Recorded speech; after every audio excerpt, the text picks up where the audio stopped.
The dance. Here's a song. The way you used to dance, the way you used to sing, and how you would Kentucky Fry every fucking thing. You were nice, but I was a jerk.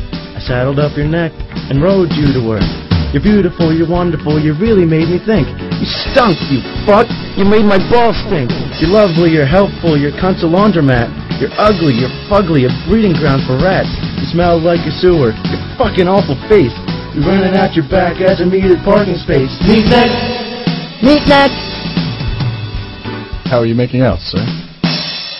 Well, I'm alright, and Meat Neck's finishing her pancakes. But she's comatose. Well, it never stopped her before. Booger and the Ghost, the biggest band in the universe, relived their meteoric rise to fame from their humble small-town roots, to become the band that invented rock and roll after using their mass fortune to travel back in time, only to collapse under the pressure of their own genius. For the first time, hear the real story with exclusive interviews of all the surviving band members. Booger and the Ghost, good luck! The skull-crushing drumming of Phil Fettuccine. For those of you that don't know me, my name is Phil Fettuccine. I'm the drummer of Booger and the Ghost. I'm 35 years old, and I like long walks on the beach. The vocalist Thunder from down under, Belgium, in France, Jock Jams. It's Jean Jacket, Oklahoma born and raised. Jean Jacket. The sack-rattling bass of the rambunctious Billy Hill. My full God-given name is the Reverend William Hill IV. Esquire, senior to the 3rd degree, power inverted with AC adapter, 120 volts. As it is. Sitar Master, Kudos 5000. So, just leave me alone, nobody's gonna watch this. Blah, blah, blah. The earth-shattering sleep of Listless Matt. You fucking guys. The original lineup of Booger and the Ghost. How this group of misfits, oddjobs, and jagoffs got together is a mystery lost to the ages. But some believe it happened like this. Well, the original band, me and Phil Fettuccine, we actually met at an urban dance competition, and he saw my moves. I'm wonderful. Phil takes me back to his apartment, and he serenades me with some very nice wine, red. There was Jock Jams was there. It was me. I was playing around on the drums. Jock Jams says, "Hey, let's write a song about Japanese werewolves." And then a couple of other people came over who actually turned out to be future band members, Billy Hill and Kudos 5000, I believe. We started to jam. In France, we call it jelly. K5K comes strolling in. He hears us making a racket. He's like, "This is the greatest thing since sliced bread. We got to record." And we told him, "Get the fuck out of here." We're just like, no fucking way. But he got my balls in a sleeper hold for about like 30 minutes, you know. That's him right there. Kudos 5000. Get out of here. What are you doing? Get out of here. Get the fuck out of here. What do you have to say about Booger and the Ghost? Nothing. Get out of here. Listless Matt was present at the original recording sessions. He was passed out. You couldn't get that guy up. Somebody help! Like, he's not quick. Hello? That's how we started. It was, some say magic, but I'm inclined to agree. The newly formed band independently released their early recordings as the Federal Building EP. Unfortunately, the first suicide-themed single fell on deaf ears, but the band bounced back with the underground hit, Transylvanian Salsa. And the follow-up hit, La Enfant Plaza. Just give me some money. I'm home. So with a couple songs under our belt, we're feeling really good until K5K comes in one day and tells us, "Booger and the Ghost?" And we're like, "Hey, what's up?" And he says, "I have AIDS."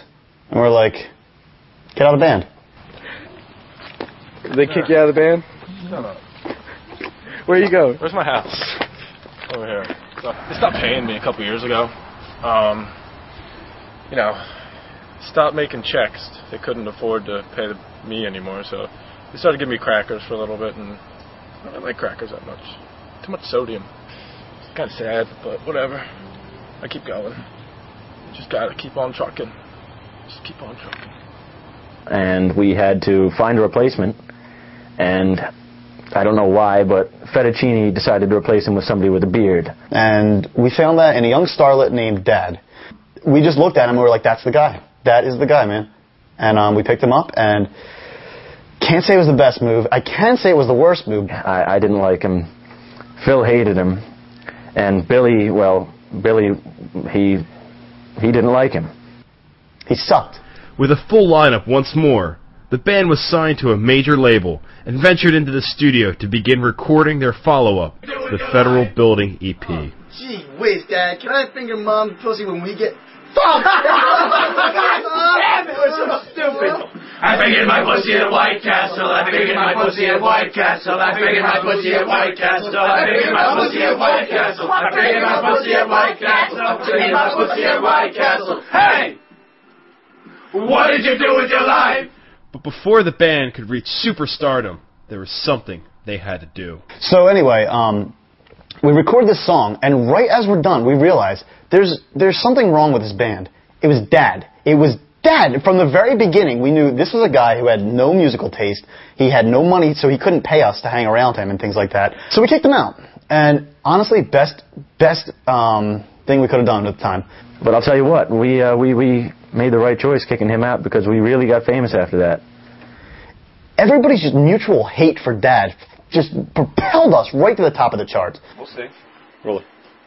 You just completed a national hit. What do you think? I'm a national hit.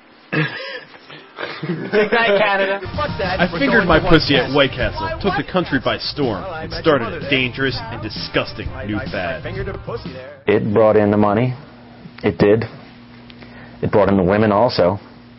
And I'd go so far as to say it's brought in the men. That was my favorite part. Dad 5000's departure from the band not only granted them success and a cleaner tour bus bathroom, but also an endless supply of new material. A song about Matt Cotler, a guy we call Dad. And he's pretty pathetic. Alright, ready? Dad fucking fell again. Alright, his blood's everywhere and his nuts are in a box.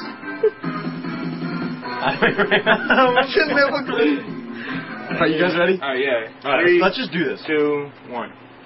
Dad fell on the steps, had a stroke. Now he thinks he's the Kaiser. Let's sponge bathe him. Alright, too many. That sucks Dad lived. Now we gotta deal with his excessive butt rot.